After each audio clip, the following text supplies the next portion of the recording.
যে বাংলাদেশের প্রত্যন্ত অঞ্চলে আমরা আমাদের দাবিগুলি তুলে ধরে তারই প্রেক্ষিতে আমরা যে আজকে তেল, বিদ্যুৎ, গ্যাস এবং ইত্যাদির দাবিতে এবং জনদুর্ভোগ লাঘবের দাবিতে আমরা ঐক্যবদ্ধ হয়েছি। ইনশাআল্লাহ আমরা এই দাবি আদায় না হওয়া পর্যন্ত আমরা রাজপথে থাকবো ইনশাআল্লাহ। আমার বক্তব্য এখানে শেষ করছি। আল্লাহ হাফেজ। সংগ্রামী ভাই এবং বন্ধুগণ, আজকের এই সমাবেশে পর্যায়ে আপনাদের সামনে বক্তব্য রাখবেন সিএনজি চালক মিজানুর রহমান। সিএনজি চালক মিজানুর রহমান বক্তব্য পেশ করবেন।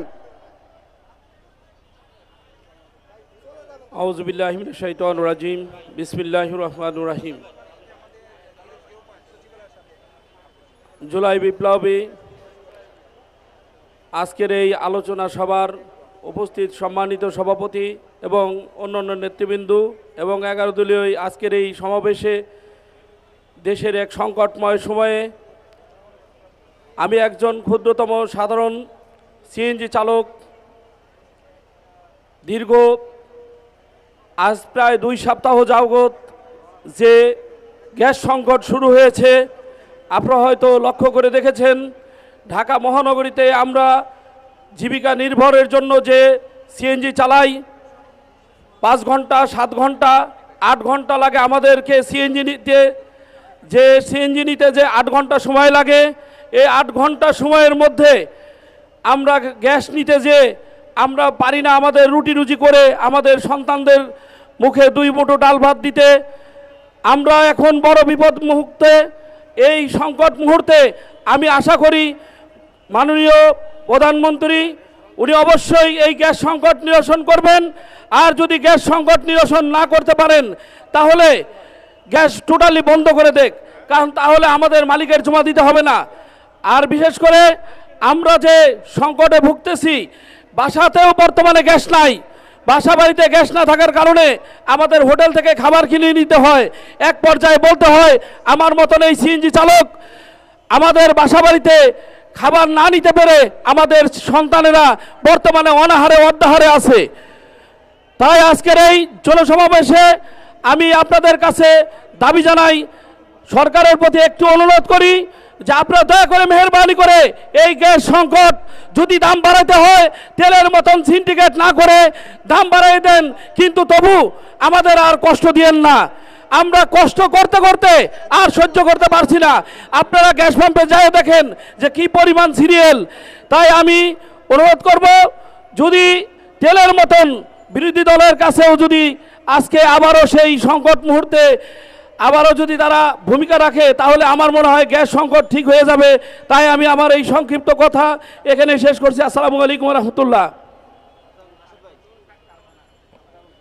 সম্মানিত ঢাকাবাসী, আইন শৃঙ্খলা পরিস্থিতির অবনতি, দ্রব্যমূল্যের ঊর্ধ্বগতি, জ্বালানি, বিদ্যুৎ এবং তেল সংকট নিরসনে আজকে 11 দলীয় আয়োজিত অবস্থান কর্মসূচিতে এ পর্যায়ে বক্তব্য রাখছেন বাংলাদেশ খেলাফত মজলিসের কেন্দ্রীয় নির্বাহী পরিষদ সদস্য এবং ঢাকা মহানগরী উত্তরের সভাপতি মাওলানা আনোয়ার হোসাইন রাজি।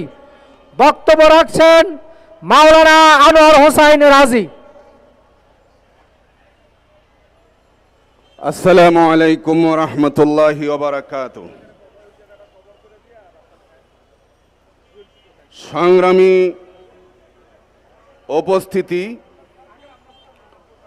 বিদ্যুৎ গ্যাস সংকট এবং নিত্য প্রয়োজনীয় দ্রব্যমূল্য বৃদ্ধির প্রতিবাদে 11 দলের আজকের 11 দফা কর্মসূচি নিয়ে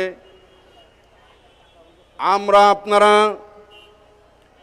ঐতিহাসিক মুক্তাঙ্গনে সচিবালয়ের সামনে একত্রিত হয়েছি।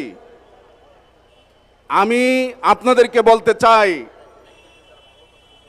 যে এই সরকারের বিএনপি সরকারকে বলতে চাই, বিএনপি সরকার যখনই আসে জনগণের প্রত্যাশা অনেক বেশি থাকে, কিন্তু সেই অনুযায়ী জনগণের প্রত্যাশা পূরণ করতে বিএনপি সরকার বারবার ব্যর্থ হয়েছে।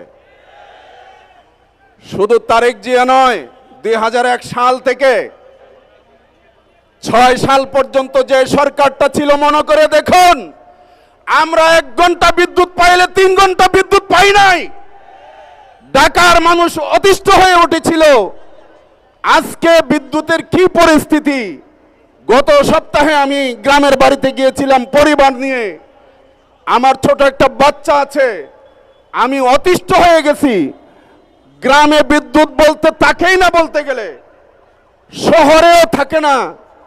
আজকে বছরের পর বছর আমি আমার এলাকার কথা বলতেছি, বাড়িধারা পূর্ব অঞ্চলটার কথা, 100 ফিট এলাকার কথা, বছরের পর বছর বাসা বাড়িতে গ্যাস না দিয়ে এই সরকারগুলো জনগণ থেকে ডাকাতি করে টাকা নিচ্ছে। একটা রাষ্ট্র যদি জনগণ থেকে এভাবে জনগণকে সেবা না দিয়ে জনগণ থেকে বাধ্য করে টাকা নেয়, তাহলে এই রাষ্ট্রের প্রতি জনগণের কোনো দরদ থাকতে পারে না। আমি এই সরকারকে বলবো যে তারেক জিয়ার সরকার হচ্ছে আওয়ামী লীগের কফি সরকার।